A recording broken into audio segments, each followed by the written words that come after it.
Study IQ IAS, अब तैयारी हुई अफोर्डेबल। अरे, वित्त मंत्री ने ऐसा कर दिया, फाइनेंस मिनिस्टर ने ये नहीं करा, ये करना चाहिए था, वो होना चाहिए था। अब चर्चा जो है वो बजट से लेकर इस चीज पर आ गई है कि क्या होना चाहिए था, क्या नहीं होना चाहिए था। तो उसी को मद्देनजर रखते हुए हिट्स एंड मिसेस जैसा आप टाइटल देख पा रहे हैं, इस चीज पर मैंने वीडियो बनाया है, क्योंकि हमने 15 जनवरी को एक वीडियो बनाया था जिसमें हमने एक्सपेक्टेशंस फ्रॉम यूनियन बजट बताई थी आपको। मैंने उन सारी एक्सपेक्टेशंस को पास्ट ईयर के एनालिसिस में लेते हुए देखा था। तो अब बजट आने के बाद हम एनालाइज ये करेंगे कि कहां कहां हमारा डार्ट सही लगा और कहां कहां मिस कर गया, कहां दीवार पे चला गया, हवा में चला गया। आइए देखें, ladies and gentleman, boys and girls, मैं हूं आपका दोस्त, host, educator, mentor Sanghi sir, और मैं आप सभी का स्वागत करता हूं स्टडी IQ IAS पर। हमारे कोर्सेज आप एक्सप्लोर कर सकते हैं। अगर आप 2023 के एस्पिरेंट हैं, IAS एग्जाम को एम कर रहे हैं, तो हमारा क्रैश कोर्स 7 फरवरी यानी कि 7 फरवरी को शुरू होने वाला है। इसको जरूर ज्वाइन करें। आपको यह बता दूं कि एक one stop solution, I repeat, एक वन स्टॉप सॉल्यूशन जिसमें कंप्लीट सिलेबस होता है जनरल स्टडीज का, और वो हम लोग रिवाइज करवा रहे हैं आप लोगों को 200+ आवर्स में। ये चीज भारत की टॉप फैकल्टीज आप तक लेकर आ रही हैं, एक वेल स्ट्रक्चर्ड तरीके से, जिसमें आपको क्लासरूम रिवीजन क्लासेस के रूप में, लाइव क्लासेस के रूप में, उसके साथ साथ फुल लेंथ टेस्ट सीरीज, उसके साथ सेक्शनल टेस्ट जो हर क्लास के बाद होंगे, आपको प्रिंटेड नोट्स किताबों के रूप में, और मेंटरशिप सेशंस भी उपलब्ध होंगे। इसके सिवा और क्या लोगे, और तो कुछ बचता ही नहीं है। So this batch is heavily available to you at a discounted price of 6,000 rupees, but that would only happen if you use my code. वो तभी होगा अगर आप मेरा कोड यूज करें, जो कि है सांघी लाइव। कोड एक ही है, कोर्स चाहे जो मर्जी ले लो, आप SIP का कोर्स लो या आप कंप्लीट फाउंडेशन कोर्स लो, अगर आप 2024 के एस्पिरेंट हो। दोनों कोर्सेज लाइव है। SIP का कोर्स 2023 के एस्पिरेंट्स के लिए है, बिल्कुल लास्ट गियर मारना है, और यही वो वक्त है, आखिरी बैच है, इसके बाद और कोई बैच नहीं है जो कि आपको आपका टारगेट अचीव करवाएगा। और ये जो PDFs है ये हमारे टेलीग्राम हैंडल पर अवेलेबल है, आयुष सांघीज IAS अकेडमी। अन्य सोशल मीडिया हैंडल्स पर आप मुझसे जुड़ सकते हैं। तो आइए देखें हमारा निशाना कहां सही लगा, कहां मिस हुआ। दोनों चीजें मैं आपको ईमानदारी से बताऊंगा, लेकिन उसके पहले थोड़े से हाइलाइट्स और थोड़े से ट्रेंड्स एनालाइज करते हैं कि बजट में एक्चुअली क्या हुआ और आने वाले साल के लिए क्या अनुमान लगाया गया है। तो आइए देखें। तो सर, हुआ क्या? कैपिटल एक्सपेंडिचर बढ़ गया, टैक्सेशन कलेक्शन क्या होगा, भारत सरकार की बोरोइंग यानी कि उधार, लोन्स, लायबिलिटीज बढ़ रही हैं, बिल्कुल बढ़ रही हैं, लेकिन उसके साथ साथ डेफिसिट कम हो रहा है। ये कैसे हो रहा है भाई? How is it happening? तो उन सारे सवालों के जवाब जो है आज के इस वीडियो में देखेंगे कि ऐसा क्यों हो रहा है। तो जैसा आप देख सकते हैं, ये है की टेकअवेज, कुछ इंपॉर्टेंट हाइलाइट्स ही हैं, सारी हाइलाइट्स नहीं है। सारी हाइलाइट्स एनालिसिस के साथ देखने के लिए आप मेरा बजट पे चर्चा देख सकते हैं। जो बजट एनालिसिस है वो भी कंप्लीट एनालिसिस है, फर्स्ट को ही रात को अपलोड हुआ था, और ये पोस्ट बजट चर्चा में कुछ चीजों का एनालिसिस हम कर रहे हैं। तो major focus on women empowerment schemes, महिला सशक्तिकरण की स्कीमों पे बहुत ज्यादा फोकस है, और बहुत ज्यादा एलोकेशन भी उस तरफ किया गया है। मतलब सरकार सिर्फ बोलने के लिए नहीं कर रही है, सरकार एक्चुअली उस तरफ काम कर रही है। तो ये चीज जो है ये दिखती है भारत सरकार की स्कीम में, जो ही है महिला बेस्ड स्कीम, जहां पर कंट्रीब्यूशन जो है वो महिला के नाम पर होगा, उनके अकाउंट में होगा, और उनको बॉन्ड्स इशू करे जाएंगे। बताएंगे आपको। सबसे पहले इंपॉर्टेंट चीजें मैक्रो इकोनॉमिक लेवल पर देखते हैं। मैक्रो इकोनॉमिक लेवल पर जो फिस्कल डेफिसिट है, फिस्कल डेफिसिट को FRBMA के साथ कोइंसाइड करना है, और आने वाले 3 साल में फिस्कल डेफिसिट के टारगेट्स, जो कि 3.5% और 3% के बीच में रहने चाहिए ऑफ GDP, वो अचीव करना है। तो फिस्कल डेफिसिट की तरफ बढ़ चुके हैं हम लोग, उसकी मुहिम हमें शुरू करनी है या मुहिम चालू हो चुकी है। The targets for the coming year are better. क्योंकि हमारे डेफिसिट्स कम होने वाले हैं। 0.5% ऑफ जीडीपी से हमारे डेफिसिट्स कम होने वाले हैं। तो आप देख सकते हैं revised figures of fiscal deficit for the fourth coming year यानी 2023-24 के 5.9% है, 5.9%। और इस साल का जो टारगेट है वो है 6.4%, या इस साल 6.4% का डेफिसिट होगा, जो कि आने वाले टाइम में 5.9 हो जाएगा। लेकिन उसके साथ ये भी क्लेम करते हैं कि भारत सरकार का जो बोरोइंग का टारगेट है वो इस साल 2022-23 में 17.5 लाख करोड़ था, जो कि आने वाले टाइम में बढ़ के 17,80,000 करोड़ हो जाएगा। यानी कि उधार बढ़ेगा 30,000 करोड़ से। उधार बढ़ रहा है लेकिन डेफिसिट कम हो रहा है। कैसे भाई? फिस्कल डेफिसिट का सिंपल सा फॉर्मूला है। Fiscal deficit basically means total expenditure T minus total receipts excluding borrowing. Borrowings को एक्सक्लूड कर दिया गया है। जब हम बोरोइंग्स को एक्सक्लूड कर देते हैं तो हमारे पास फिस्कल डेफिसिट आता है। तो अगर फिस्कल डेफिसिट कम हो रहा है, if FD is decreasing, how is it decreasing? Either you reduce your expenditure और यू इंक्रीज योर रिसीट्स। आप या तो अपनी रसीदों को इंक्रीज करें या अपने एक्सपेंडिचर्स को कम करें। और यहां पे बोरोइंग्स को कभी ऐड नहीं करा जाता। तो ये तो एक प्राइमा फेसी चीज है जो आपको फेस पे दिख रही है, लेकिन इसके पीछे एक हिडन चीज है कि फिस्कल डेफिसिट कम होने का रीजन ये है जब टोटल जीडीपी में इंक्रीज आ जाए, जब टोटल जीडीपी या नेशनल इनकम बढ़ जाए। जब टोटल जीडीपी बढ़ेगी, अगर मान लीजिए थोड़ा खर्चा बढ़ता भी है और रिसीट्स भी बढ़ेंगी, तभी जीडीपी बढ़ेगी।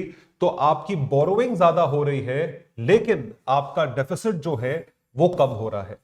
But that will only happen if there is an increase in GDP. तो ये जो इंक्रीज इन बोरोइंग्स है, this is not hurting the economy. In fact GDP बढ़ रही है तो आप थोड़ा बहुत और उधार लेकर कुछ बुरा नहीं कर रहे, ये भी चीज जस्टिफाइड होती है। इसको ध्यान रखिएगा, प्लीज रिमेंबर दिस। तो जब हम इस बारे में बात करते हैं, when we talk about this, तो भारत सरकार का टारगेट है कि टोटल जीडीपी को और बढ़ाया जाए या बढ़ने की उम्मीद है। जैसे पिछले साल हम दुनिया की 5वीं सबसे बड़ी अर्थव्यवस्था बने, आने वाले टाइम में ये आंकड़े और बेटर होंगे, नीचे नहीं जाएंगे। उसके बाद है केपेक्स। बहुत अच्छा इनिशिएटिव है, इस चीज को सराहा गया है सब लोगों के बीच। मतलब this particular step by the government of India has been supported by every single cross section of society. Capital expenditure जब इंक्रीज होता है तो आप एक ऐसी चीज पे फोकस कर रहे हो जो आपको रिकरिंग बेनिफिट्स आने वाले 30, 40, 50, 100 साल में देगी। कैपिटल एक्सपेंडिचर मतलब क्या? Infrastructure, highways, roads, ports, airways. 50 new airports have been proposed.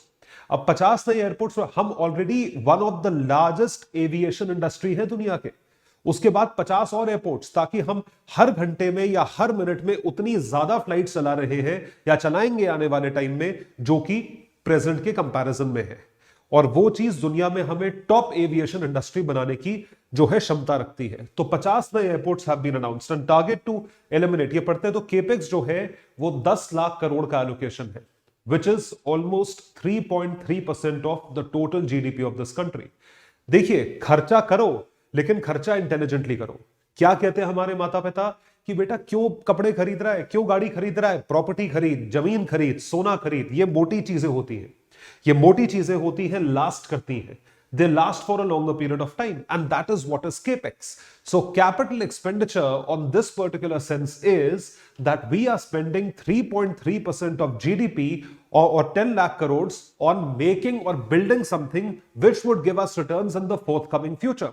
And future का मतलब 1, 2, 10 साल नहीं होता, future का मतलब 100 साल होता है। तो अगर एक स्टेडियम बनता है वो 100 साल का बेनिफिट दे रहा है, हाईवे बनता है तो वो 100 साल का बेनिफिट दे रहा है, पोर्ट, सागरमाला, भारतमाला, परियोजनाएं, हॉस्पिटल्स, ये सारी हमें लॉन्ग टर्म बेनिफिट्स दे रही हैं, जिसका इंपैक्ट हमें इस साल के बजट में देखा। नर्सिंग होम्स बन रहे हैं पैरामेडिक स्टाफ के लिए। तो मेडिकल कॉलेजेस एक चीज है, पैरामेडिक स्टाफ के लिए 157 नर्सिंग होम्स कमीशन करे गए हैं अभी। तो सोचिए कितना मैसिव डेवलपमेंट है। उसके बाद highest ever capital outlay of 2.4 lakh crore for Indian railways. पिछले बजट में बोला गया था कि हम 400 वंदे भारत एक्सप्रेस चलाएंगे, उसके सिवा अब इंडियन रेलवेज की तरफ और 2,40,000 करोड़ का एलोकेशन है। 66% increase in allocation to PM Awas Yojana. Awas मतलब घर. This move has also been supported by every cross section of society.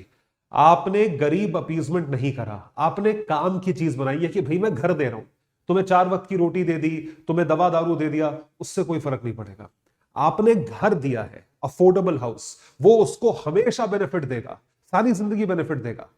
Awas Yojana की तरफ अगर आपने एलोकेशन बढ़ाया है, ये भी कैपिटल एक्सपेंडिचर का ही पार्ट है कि आपने घर बना के दिया. आपने उनको पैसे नहीं पकड़ाए कि जाओ खुद बना लो या खुद खरीद लो, आपने घर दिया किसी को. बहुत बड़ी बात है घर देना. लोगों के पास घर नहीं है, कोई फुटपाथ से या झोपड़े से निकल के जो है घर में आ जाएगा, वो जो ईडब्ल्यूएस सेक्शन वाले घर होते हैं. So this is Awas Yojana. To 2/3 increase in allocation towards this to rupees 79,000 crores again has been supported.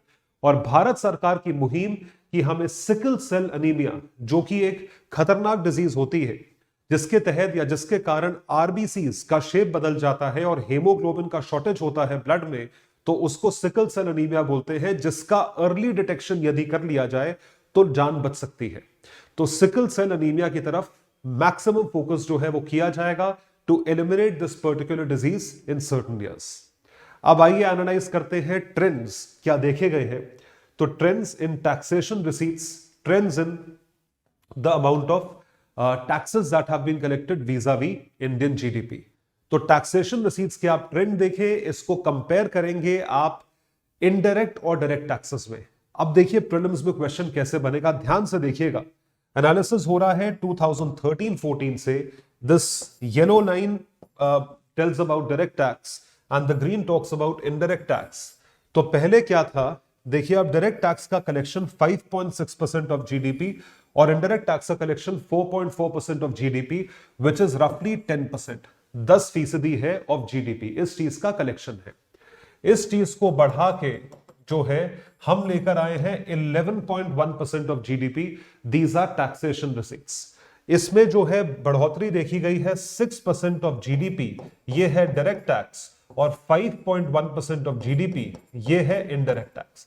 These are the two things. 6, 5.1, 11.1% of GDP, direct plus indirect tax, ये चीज देखी गई है. This is something that has been seen, direct tax plus indirect tax. तो अब आपको इसमें क्या क्वेश्चन मिल सकता है? क्वेश्चन आपको यह मिल सकता है कि indirect tax collection in terms of total taxation collection is higher as compared to direct taxes. Statement is wrong, statement गलत है. जो डायरेक्ट टैक्स का कलेक्शन है वो इनडायरेक्ट टैक्स से ज्यादा है, इसको ध्यान रखिएगा. और हम पिछले साल का ही आंकड़ा मेंटेन करने की कोशिश कर रहे हैं 11.1%. तो ये इसलिए इंपॉर्टेंट है, मतलब आप बोलोगे टैक्सेशन रेवेन्यू बढ़ा क्यों नहीं, जबकि भारत सरकार ने इस वाले बजट में टैक्सेशन रिलीफ ज्यादा कर दी है. अभी बताऊंगा. फिर भी हम वही मेंटेन कर रहे हैं. इसका मतलब टोटल बढ़ोतरी होगी इन terms of collection of taxes. More people come with in the ambit of tax. तो 2014-15 से लेके 2023-24 तक ऑलमोस्ट 10 साल में पहले 10% ऑफ जीडीपी था, तब तो जीडीपी भी कम थी, और ये जो है बढ़ के 11.1% ऑफ जीडीपी हो गया है when we are the 5th largest economy of the world. उस टाइम पे हम 9वें-10वें नंबर पे थे, 5वें नंबर पे आ गए हैं. तो जीडीपी बढ़ा और टैक्स कलेक्शन भी बढ़ा. So what does that mean? That basically means that we are doing well in terms of this. इसके साथ यदि कलेक्शन देखी जाए, आप इस कलेक्शन को देखें, lakhs and crore of collection आप देख सकते हैं. तो यहां पर 2013-14 के कंपैरिजन में 2023-24 को यदि देखा जाए, have a look at this.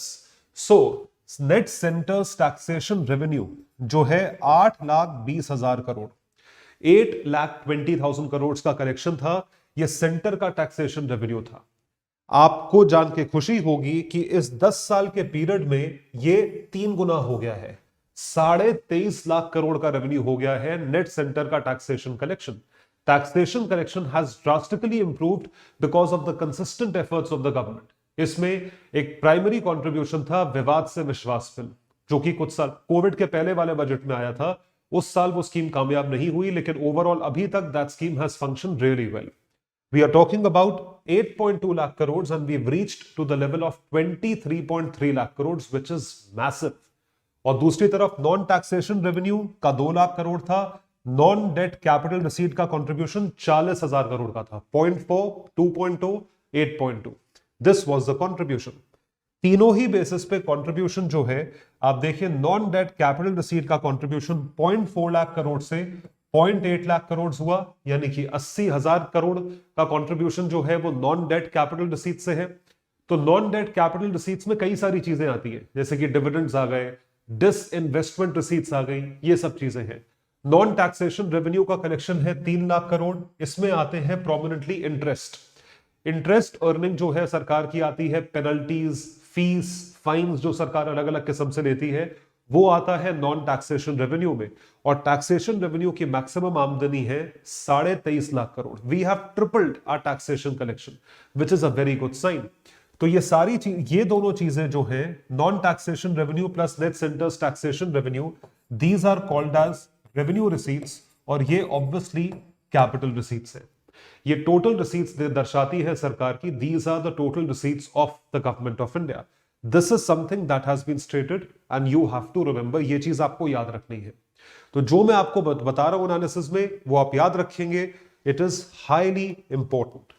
Followed by that, जो तीसरा ट्रेंड हम देखते हैं, that those are deficit trends. Deficit कैसे भूल सकते हैं, और भारत सरकार तो डेफिसिट कम कर रही है। Government of India is reducing deficit, तो डेफिनेटली बताने वाली बात है। बात हो रही है फिस्कल डेफिसिट की। We are talking about total expenditure minus total receipts excluding borrowings. Total expenditure minus total receipts excluding borrowings. Revenue deficit जो है, that is revenue expenditure minus revenue receipts. तो आप फिस्कल डेफिसिट को देख सकते हैं, ये है 9.2%, which was massive during the Covid year. ये वही साल है जब आत्मनिर्भर भारत पैकेज आया था, भारत सरकार का मैसिव एक्सपेंडिचर या खर्चा हुआ था। इस चीज में रिडक्शन हुई, it came down to 6.7%, 6.4%. Again, it remained at 6.4%. Expected in the following year is 5.9%. बात हो रही है 2023-24 की। यह है 5.9%, 5.9%. So we are reducing deficits, we are increasing in absolute numbers of GDP. तो टोटल डेफिसिट या फिस्कल डेफिसिट अगर कम हो रहा है, तो ऑब्वियसली बाकी सारे डेफिसिट्स भी कम हो रहे होंगे। Even revenue deficit is reducing to 2.9%. This is very good. अगर आपका रेवेन्यू डेफिसिट कम हो रहा है, ये अच्छी बात है। अगर आपका कैपिटल डेफिसिट बढ़ रहा है, बिकॉज कैपिटल आउटले इतना है 10 लाख करोड़ का, तो फिर भी जस्टिफाइड है, क्योंकि वो लॉन्ग टर्म रिटर्न देगा। That is what is happening. उसके बाद आता है इफेक्टिव रेवेन्यू डेफिसिट, वो आ रहा है 2.3% एंड वो आ रहा है 1.7%। और प्राइमरी डेफिसिट में क्या होता है, फिस्कल डेफिसिट में इंटरेस्ट पेमेंट्स को निकाल दिया जाता है। We exclude interest payments. ये जो है, ये आ रहा है 2.3%। तो फिस्कल डेफिसिट 5.9, प्राइमरी डेफिसिट 2.3 और ये 2.9%। This is what is happening, this is how the deficits are reducing. तो ये डेफिसिट के ट्रेंड्स हैं as a percentage of Indian GDP. तो कहां से सबसे ज्यादा पैसा आ रहा है, from where is the money coming?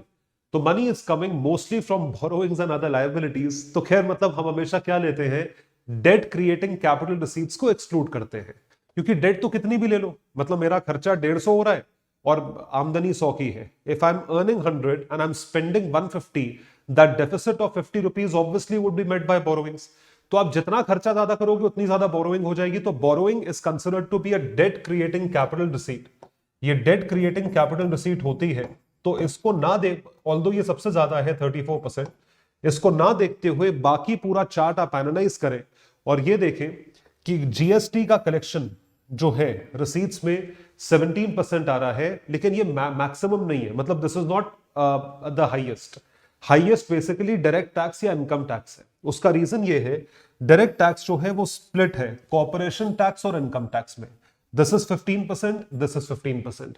Income tax का मतलब है पर्सनल इनकम टैक्स, यानी कि अगर मैं एक इंडिविजुअल हूं, पर्सन हूं और मैं टैक्स पे कर रहा हूं, तो आई पे पर्सनल इनकम टैक्स। मुझ जैसे इंडिविजुअल लोगों से कलेक्शन है 15% सरकार की। और कॉर्पोरेशन टैक्स, स्टडी आईक्यू यदि टैक्सेस पे कर रहा है, तो उसका और उसके जैसी अलग अलग कंपनीज का, सारी कंपनीज का मिला के जो टैक्सेशन कलेक्शन है, उसको बोलते हैं कॉर्पोरेशन टैक्स। मतलब कॉर्पोरेट्स, कंपनीज जो टैक्स पे कर रही है। तो 15 + 15 30% का टैक्स है, ये डायरेक्ट टैक्स कलेक्शन है। और बाकी आप कैलकुलेट करें, जीएसटी का 17 है, एक्साइज ड्यूटी भी इनडायरेक्ट टैक्स है, इसका 7% है। 17 और 7 24% हुआ। उसके बाद कस्टम्स हुआ 4%, 28% हुआ। बाकी है non debt capital receipts and non taxation receipts which are 2 and 6% respectively. अब क्वेश्चन यहां पे ये बन सकता है कि कलेक्शन ऑफ डायरेक्ट टैक्सेस और collection of income tax and corporate taxes are the same? Yes, they are the same. Collection of indirect tax is less than direct tax? Yes, indirect tax is less than direct tax. और obviously borrowings को exclude करते हैं। तो ये इस chart को अच्छे से अपने दिमाग में बिठाइए, टेलीग्राम पे अपलोड कर दूंगा, आप जरूर इस चार्ट को देखिएगा ध्यान से, ये सारी चीजें याद रखिएगा। Which of the following result in maximum collection of the government of India? Which of the following result in maximum taxation collection of the government of India? किसी भी तरीके से क्वेश्चन आ सकता है। This is where the rupee comes from. And if it is coming from somewhere, where is it going? जा कहां रहा है पैसा? आइए देखें। Have a look at this graphic. Where is the money going? कहां पे मैक्सिमम खर्चा हम कर रहे हैं? क्या आप जानते हैं food and fertiliser subsidies, we spend 1/8 of our GDP on subsidies which are given on food and fertilisers. यानी अनाज और कीड़े मारने की दवा हुई, बेसिकली खाद हुई, इंसेक्टिसाइड, पेस्टिसाइड, फर्टिलाइजर, इस चीज पे हमारा 12.5% जो है वो सब्सिडीज का खर्च हो जाता है। लाखों करोड़ों का एक्सपेंडिचर है, तो उस तरफ कितना खर्चा हो रहा है? तो आप सोच के देखिए, अनुमान लगाइए बाकी चीजों पे कितना खर्चा हो रहा होगा। तो इस पूरे चार्ट को यदि आप देखें तो आप देख सकते हैं सबसे ज्यादा खर्चा है इंटरेस्ट पेमेंट्स का, विच इज 20%। ये सारे प्रीलिम्स फैक्ट्स हैं, आप याद रखोगे। इंटरेस्ट पेमेंट्स पे 20% खर्चा हो रहा है, यानी जितने लोन्स भारत सरकार ने लिए हुए हैं पिछले सालों में, और इंटरनेशनल इंस्टीट्यूशन से, डोमेस्टिक इंस्टीट्यूशन से, लोगों से, बैंकों से, हर जगह से जितने भी लोन्स हैं, उन सारे लोन्स पे जो भी ब्याज जा रहा है वो टोटल मिला के 20%, 20% होता है। इस चीज को याद रखिएगा, interest payments are 20%। Followed by that if you look at the other things, तो उसके बाद states share of taxes and duties. ये तो खैर स्टेट्स की आमदनी हो गई, जो स्टेट का हिस्सा आप देते हो वो 18% है, ये भी सेंटर देता है। उसके बाद सेंट्रल सेक्टर स्कीम्स, उसके बाद सेंट्रली स्पॉन्सर्ड स्कीम्स, इन स्कीमों की तरफ 17 और 9 26% खर्चा हो रहा है। सब्सिडीज पे 7% खर्चा होगा। डिफेंस पे 8% खर्चा हो रहा है, डिफेंस पे खर्चा जो है साल कम हुआ है। Finance commission and other transfers 9% है, और बाकी मिसलेनियस एक्सपेंडिचर्स 8% है। पेंशन जो है वो 4% है। इस तरीके से खर्चा भारत सरकार का पूरा डिस्ट्रीब्यूटेड है। यहां पे मैं आपको यह बता दूं, पेंशन्स का खर्चा स्टेट गवर्नमेंट्स का ज्यादा होगा इस साल, जैसे कि छत्तीसगढ़ और राजस्थान सरकारों का, क्योंकि उन्होंने ओल्ड पेंशन स्कीम को दोबारा स्टार्ट कर दिया है। Centrally sponsored scheme, central sector scheme, subsidies, defence, ये मोटे मोटे खर्चे हैं सरकार के, और मैक्सिमम मैसिव यही खर्चे हैं। इन सारी चीजों को आप अपने दिमाग में बिठाइए, आप ध्यान रखें। यदि आपको क्वेश्चन मिलता है, और ये किसी भी एग्जाम के लिए हो सकता है, कोई आपका आरबीआई का पेपर हो सकता है, एसएससी बैंक का हो सकता है, यूपीएससी का हो सकता है, इकोनॉमिक सर्वे का हो सकता है, उन सब में ये चीज रेलेवेंट रहेगी। It is relevant in all the cases. तो आइए देखते हैं कि कहां पे हमारा निशाना सही लगा, हमने क्या अनुमान लगाया था। मैं आपको यह बता दूं, ये वीडियो अपलोड हुआ था 15 जनवरी को, और इसमें हमारी एक्सपेक्टेशंस थी 8 चीजों से। मैंने मोटा मोटा जो है 8 चीजें एस्टिमेट करी थी कि मेरे अकॉर्डिंग, या मेरी एनालिसिस ये कहती है कि ये 8 चीजें होनी चाहिए थी। उन 8 में से कौन कौन सी चीजें हुई, कौन सी नहीं हुई, और किस पे हम श्योर नहीं है, ये सारी चीजें हम बहुत ईमानदारी से आपके सामने प्रस्तुत करेंगे। पहली चीज है income tax. Income tax is a direct hit. Direct hit का मतलब यह है निशाना जो है बिल्कुल सही लगा है, और वो सही कैसे लगा है कि हमने जो एस्टिमेट करा था कि जो एग्जेम्पशन लिमिट बढ़ाई जा रही है वो बढ़ाई गई। Exemption limit was increase from 2.5 lakhs to 3 lakhs। पहले एग्जेम्पशन लिमिट जो थी इंडिविजुअल्स के लिए, एचयूएफ के लिए, वो 2.5 लाख रुपए तक की थी। यानी कि 0 से लेकर 2.5 लाख रुपए तक जो कमाता है वो बंदा 0% टैक्स देगा। वो लिमिट बढ़ा के 3 लाख रुपए कर दी गई। उसके साथ साथ 5 लाख रुपए तक की इनकम वालों को इनकम टैक्स रिबेट थी। मतलब एक वो भी मॉडल था कि अगर आपकी 5 लाख से नीचे की इनकम है या 5 लाख तक की इनकम है तो आप इनकम टैक्स से आपको रिबेट मिल गई है, आपको कोई टैक्स नहीं पे करना है। वो जो आंकड़ा है, वो लिमिट है, थ्रेशोल्ड है, वो बढ़ा के 7 लाख रुपए कर दी गई है। तो अब 7 लाख रुपए वालों को कोई इनकम टैक्स नहीं देना है। तो एक तो वो इनकम टैक्स रिबेट बढ़ाई, दूसरा जो स्लैब की लिमिट है वो बढ़ा के 2.5 से 3 लाख कर दी। पहले टैक्सेशन रिजीम में 5 तरह के स्लैब्स थे, नए वाले टैक्सेशन या 6 तरह के स्लैब्स थे, नए वाले टैक्सेशन रिजीम में कम स्लैब्स हैं। तो 3 से 6 लाख, 6 से 9 लाख, 9 से 12 लाख, 12 से 15 लाख, 15 से ऊपर। तो 5, 10, 15, 20, 25, 30 इस तरीके से टैक्सेशन स्लैब्स जो है वो अरेंज्ड है, जो यहां दिए हुए हैं। तो changing income tax slabs and raising tax limit, ये चीज हमने अनुमान लगाया था और ये चीज हुई है। So new income tax slabs announced minimum tax limit increase to 7 lakh under new taxation regime.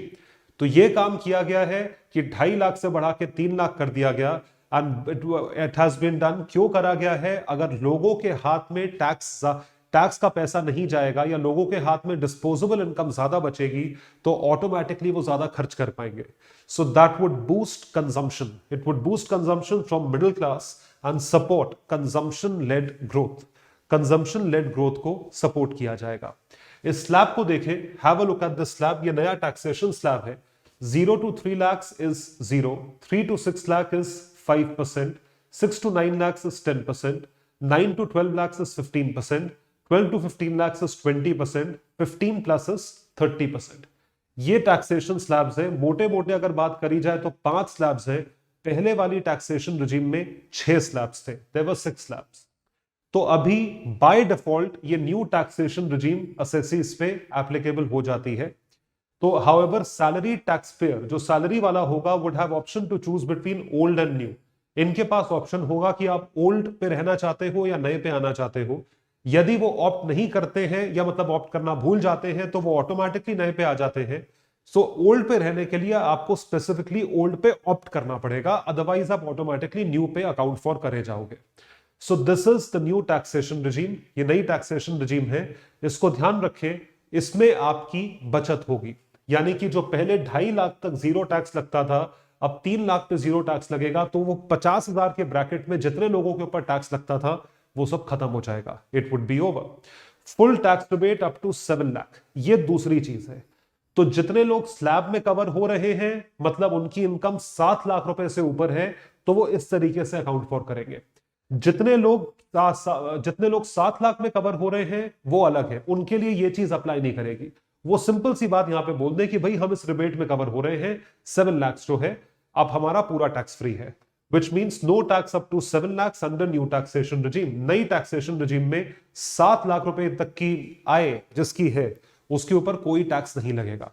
And surcharge rate, जो वेरी हाई नेटवर्थ या इनकम इंडिविजुअल्स हैं उनके ऊपर जो सरचार्ज है, यानी कि टैक्स के ऊपर टैक्स, सरचार्ज मींस टैक्स के ऊपर टैक्स, वो हाईएस्ट रेट 37% पे, यानी 37% सरचार्ज जो लगाया जाता था, जिसकी वजह से टैक्सेशन रेट 42.7 होता था इफेक्टिव। ये सरचार्ज कम करा 37% से 25%, तो इसका टैक्सेशन रेट जो है वो कम होकर 39% पर आ गया है। लेकिन ये जो चीज है ये बेसिकली मुझे ये लगता है आई वॉश है। करा है टैक्स कम, लेकिन ये इतने कम लोगों को अफेक्ट करता है कि इसका बहुत ज्यादा फर्क नहीं पड़ेगा। सरकार की आमदनी पे फर्क पड़ेगा, आम इंसान पे इसका ज्यादा फर्क नहीं पड़ने वाला। आम इंसान पे फर्क पड़ेगा इस 7 लाख का और इस न्यू टैक्सेशन रिजीम का, जो हमने बिल्कुल सही एस्टिमेट किया था। It was estimated well. Followed by that the second target is again a direct hit, education. Education पे देखिए, हमने ये बोला था कि नेशनल एजुकेशन पॉलिसी के अंतर्गत जो क्लेम करा है भारत सरकार ने कि हमें एजुकेशन पर जीडीपी का 6%, 6% ऑफ जीडीपी खर्च करना है। We have to spend 6% of GDP on education. This was the target of NEP, 6% of GDP. We are not even close. But point is कि एजुकेशन की तरफ खर्चा जो है, एलोकेशन जो है वो बढ़ाया गया है। पिछले साल के कंपैरिजन में इस साल 13% एलोकेशन बढ़ाया गया है। So it has been increased by 13% from current year's revised estimates of, पहले 1 लाख करोड़ के आसपास था, ये बढ़ा के 1,13,000 करोड़ कर दिया है। 13% इंक्रीज इन एजुकेशन बजट। मैं आपको फिर बता रहा हूं, ये 6% के आसपास भी नहीं है। और हमने ये नहीं बोला था 6% हो जाएगा, हमने ये बोला था कि इंक्रीज होगा, जो कि हुआ है। तो इससे हुआ क्या? ऑनलाइन एजुकेशन, एडटेक सेक्टर को बूस्ट मिलेगा और एडटेक सेक्टर के थ्रू आप और लोगों तक पहुंच पाओगे। इसकी तरफ मैं एक चीज और बता रहा हूं कि नेशनल डिजिटल लाइब्रेरी भारत सरकार ने बनाई है उन स्टूडेंट्स के लिए जो स्टूडेंट्स का कोविड में नुकसान हुआ, जो कोविड में बेचारे ड्रॉप आउट हो गए थे। तो वो चीज है। तीसरी जो चीज हमने एस्टिमेट करी थी वो थी exemption limits on 80C। 80C की एग्जेम्पशन लिमिट्स पे हमने एक एस्टिमेट करा था। वो एस्टिमेट जो है वो हमारा मिस हुआ है। हमको ये लग रहा था, I was personally feeling that 80C की एग्जेम्पशन लिमिट बढ़े 10 साल हो गए हैं। आखिरी बार जब एग्जेम्पशन लिमिट बढ़ाई गई थी वो 1 से 1.5 लाख रुपए करी गई थी under section 80C। That was way back in 2014 और वो 10 साल से नहीं बढ़ी है। अब हम ये अनुमान लगा रहे थे कि वो चीज डेफिनेटली बढ़ेगी, it would increase. So it was since 2014 when it was last raised by 50,000. तो raising investment limit under section 80C from currently 1.5 lakh to 2.5 to 3 lakh, मतलब 2.5 to 3 लाख तो खैर बहुत ज्यादा है। ये 50,000 रुपए से भी अगर बढ़ाया जाता तो भी अच्छा होता, लेकिन भारत सरकार ने ये एक्स्ट्रा एग्जाम्पशन 80C के अंतर्गत नहीं दी। There is no change how, तो इसमें कोई चेंज नहीं हुआ। Government followed targeted relief. ये टारगेटेड रिलीफ एक अलग तरीके से दी हुई है, लेकिन वो एक स्कीम के रूप में दी है। महिला सम्मान सेविंग स्कीम्स, महिला सम्मान सेविंग स्कीम में 2 लाख रुपए तक का कंट्रीब्यूशन है।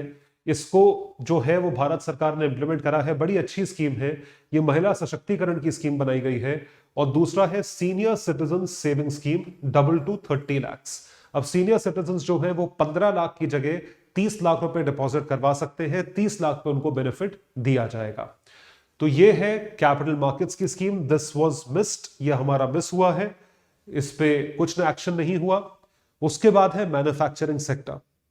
मैन्युफैक्चरिंग सेक्टर का कंट्रीब्यूशन जीवीए में इंक्रीज होना चाहिए था, क्योंकि कोविड से लेके आज तक हम बात कर रहे हैं, फॉक्सकॉन की फैक्ट्री आ रही है, एप्पल के प्रोडक्ट्स बनेंगे, सैमसंग ने तो यहां पे बना के एक्सपोर्ट भी करना शुरू कर दिया है और लोग भारत की तरफ देख रहे हैं। ब्राजील जो है, it has found an alternative in India. Now it is not getting things manufactured from China but India. तो जाहिर सी बात है, यदि आप मैन्युफैक्चरिंग इकोसिस्टम क्रिएट करते हो, लॉजिस्टिक्स क्रिएट करते, पूरा इंफ्रास्ट्रक्चर क्रिएट होता है, लॉजिस्टिक्स होता है, सड़कें बनती हैं, पोर्ट्स बनते हैं, एयरपोर्ट्स बनते हैं, पूरा ट्रांसपोर्टेशन इंफ्रास्ट्रक्चर होता है, सप्लाई चेन उसकी होती है, तो उस कारण नौकरियां क्रिएट होती हैं। तो मैन्युफैक्चरिंग सेक्टर में नौकरियां जो क्रिएट हो रही हैं या नौकरियां जो क्रिएट होनी चाहिए, jobs in the manufacturing sector is something which is highly important. और ये चीज होगी, क्यों नहीं होगी भाई? कैपिटल एक्सपेंडिचर तुम 10 लाख करोड़ का कर रहे हो, कुछ बनाओगे उस कैपेक्स में। आप एयरपोर्ट बनाओगे 50 एयरपोर्ट, तो नौकरी तो क्रिएट होगी। आप फैक्ट्री बनाओगे, नौकरी तो क्रिएट होगी। तो jobs have been created and particularly jobs have been created in the manufacturing sector via the MSME industry. Micro small and medium enterprise industry को भारत सरकार ने खूब सपोर्ट करा है, 2014 से सपोर्ट कर रही है, और आत्मनिर्भर भारत पैकेज के तहत भी उस इंडस्ट्री को मैसिव सपोर्ट दिया गया। तो this was being done, big boost to upskilling and vocational training. तो आपने क्या करा? अपस्किलिंग की तरफ कि लोगों को काम आए, जिसके पास स्किल है उसकी स्किल को अपस्किल करो, जिसकी स्किल ऑब्सोलीट हो गई उसे रीस्किल करो, एंड वोकेशनल ट्रेनिंग मतलब स्किल प्रोवाइड करो। To support manufacturing and PLI schemes is expected, यानी प्रोडक्ट लिंक्ड इंसेंटिव स्कीम को यहां पे आपने इंक्लूड करा। It will help in employment generation and to meet the government target of achieving $1 trillion of export. जो $1 trillion का export है, उस चीज को हम यहां पर मीट करेंगे। This has been done. इसके लिए जो स्कीम है उसका 4था वर्जन शुरू हो चुका है, प्रधानमंत्री कौशल विकास योजना, KVY। तो प्रधानमंत्री कौशल Vikas Yojana 4.0 has been launched, establishing 30 skill India international centres, national apprenticeship scheme, जिसके तहत लोग जो सीखने आते हैं उनको आप स्टाइपेंड भी दे रहे हो। और ये छोटी मोटी तादाद नहीं है, टोटल मिला के 47 लाख लोग जो है स्टाइपेंड भी पाएंगे और वो स्किल भी होंगे। और क्या चाहिए? मतलब आपको सीखने के पैसे मिल रहे हैं। जैसे PhD में आप फेलोशिप करते हो, डॉक्टोरल स्टडीज करते हो, आप जाते हो, whatever knowledge you get, you are being paid for that. चाहे वो स्टाइपेंड कह लीजिए, सैलरी कह लीजिए, कुछ भी कह लीजिए, वही चीज हो रही है। तो आप एक इंसेंटिव भी दिखा रहे हो। क्यों भारत सरकार ये कर रही है? ताकि ये स्किल जो है मैन्युफैक्चरिंग सेक्टर की तरफ कंट्रीब्यूट करे। तो पीएलआई स्कीम थी, लेकिन स्किल डेवलपमेंट पे फोकस है और एमएसएमई इंडस्ट्रीज पे खास जो है वो फोकस किया गया है। अभी दिखाते हैं कैसे। उसके बाद जो है disinvestment, again a direct hit. Disinvestment में मैंने ये बताया था आपको अपने एक्सपेक्टेशन में कि डिसइन्वेस्टमेंट जो है वो भारत सरकार इस बार एम नहीं करेगी। Government of India should not be gung ho about the disinvestment target. It should not focus excessively on that, क्योंकि भारत सरकार ने पिछले 3 साल में जितने डिसइन्वेस्टमेंट टारगेट्स की अनाउंसमेंट करी है उसका आधा पैसा भी रिकवर नहीं हुआ। हर बार वो बोलते हैं कोई सब्सक्रिप्शन नहीं आता है, आप शेयर्स रखते हो मार्केट में, हार्डली एनीवन बायज दोस शेयर्स। एलआईसी का भी जो है आप सोच के देखिए बहुत टाइम में सब्सक्राइब हुआ था, अनाउंस हुआ था 2020 में, 2022 में लॉट निकलने वाला था, फिर वो पोस्टपोन हुआ, पोस्टपोन होते हो 2.5 साल पोस्टपोन हुआ। और उसके सिवा और भी कितने सारे जो पीएसयूज है उसमें डिसइन्वेस्टमेंट टारगेट्स थे, पता नहीं कितने अचीव हुए। तो भारत सरकार was very moderate, it was humble with respect to these targets. So it has not been able to meet its disinvestment target, नहीं meet हुआ। Government is expected to keep moderate disinvestment target, कि disinvestment target को moderate रखा। हिंदी में कहा जाए तो आपने अपनी हैसियत में काम करा है। Government estimated 61,000 crore disinvestment target, lower than last year's estimate of 65,000 crore, कम रखा। बहुत एम्बिशियस नहीं हुए कि 1.5 लाख करोड़ और 2 लाख करोड़ और ये हो जाएगा। तो इसका फोकस ये है कि जब आप डिसइन्वेस्टमेंट ज्यादा नहीं करते तो अपने हाथ में कमान रखते हो। मेरी चीज है भाई, सरकारी कंपनी है ना, आप डिसइन्वेस्टमेंट करके तो उसे पब्लिक के हाथ में दे रहे हो, और वो सब्सक्राइब नहीं होगा तो फिर बोलोगे आप बड़े बड़े कॉर्पोरेट हाउसेस के शेयर्स खरीद लो, बैंकों को बोलोगे शेयर्स खरीद लो। तो फिर बात तो वही हो गई ना कि आपने अपना कंट्रोल दूसरे के हाथ में दिया। मेरा कंट्रोल है, मैं तुम्हें क्यों दूं? तो high disinvestment provides revenue to government while low disinvestment will save them for future. भाई आज आप सब बेच दोगे तो फ्यूचर के लिए क्या रखोगे? 2050 में भी तो बेचने के लिए कुछ रखो, आगे वाले क्या बेचेंगे? So reason for not doing it yet, good revenue growth and legal hurdles. Disinvestment में कानूनन तौर पे बहुत सारे रोड ब्लॉक्स आते हैं, बहुत सारे हर्डल्स आते हैं, उनसे अपने आप को बचाया है। और उसके साथ साथ जो दूसरी चीज पे फोकस करा है या दूसरी जो चीज हो रही है वो है रेवेन्यू तो मैक्सिमाइज हो गया। टैक्स रेवेन्यू 24 लाख करोड़ के आसपास का है, टोटल जीडीपी बढ़ रही है।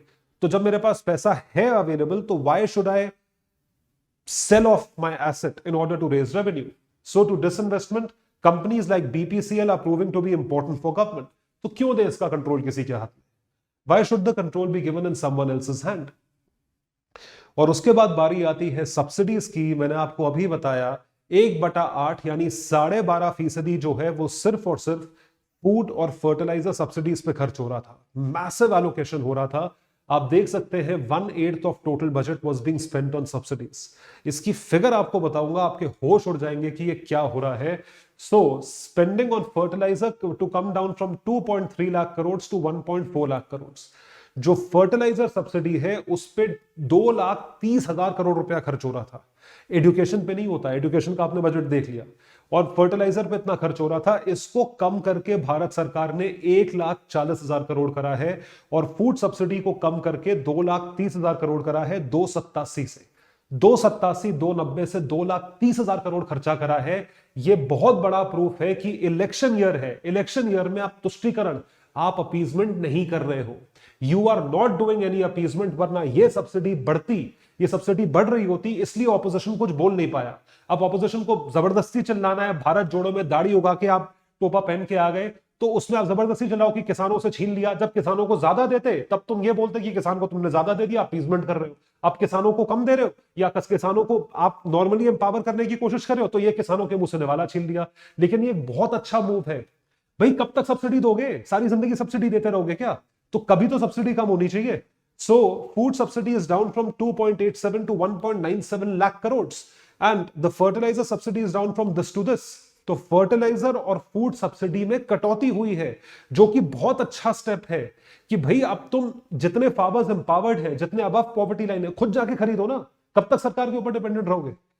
भाई 20-22 तुम जब ग्रेजुएशन कर लेते हो, आप एक बात सोच के देखिए, आपके माँ बाप बोलेंगे ना जाके खुद कमाओ। अब कब तक हम आपको वो करेंगे? अब तुम्हारा टाइम हमें सपोर्ट करने का। कब तक आप अपने पेरेंट्स पे डिपेंडेंट रहोगे?